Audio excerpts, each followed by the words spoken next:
Hey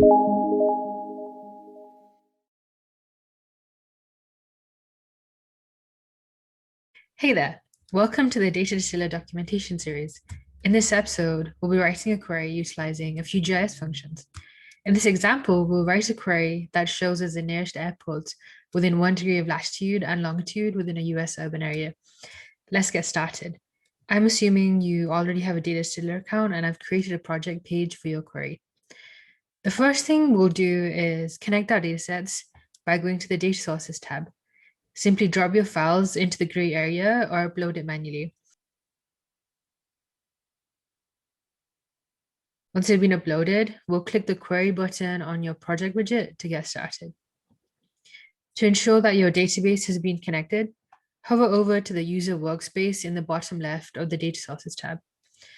As you can see, each user is assigned a unique number, which is displayed as shown. And under this number, you'll see your uploaded files.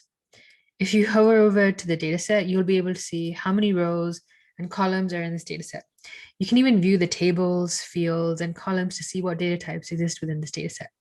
I'll just go ahead and favorite these as I'll be using them for this query. My end goal here is to get the nearest number of airports to Miami within 1 degree of latitude and longitude. Let's use the double dash to outline this.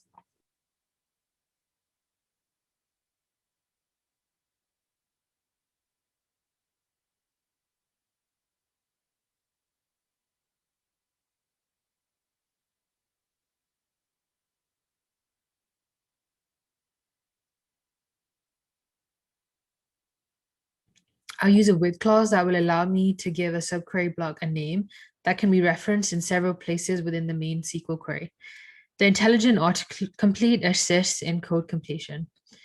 For the cities dataset, I'll select the variables I'm using from the table.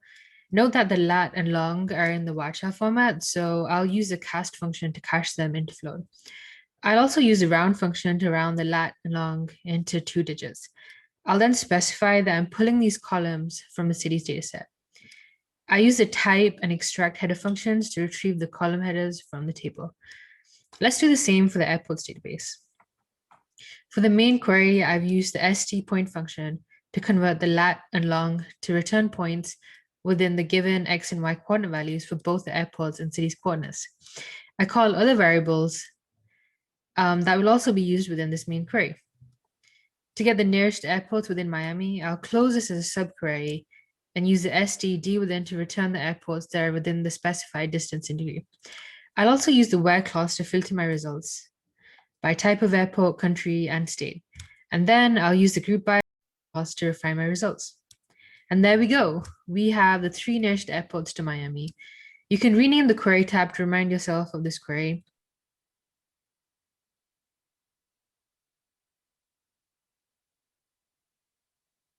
And you can even play around to check other cities.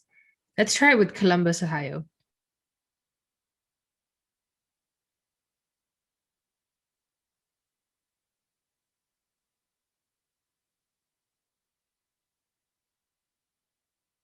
You can view your coding history via the query history button. And if you have multiple queries, you can even rerun them.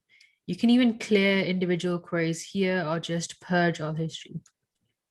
Well, that's it for today. Stay tuned to our episodes to learn more about DDR's functionalities and features. Till then, happy distilling.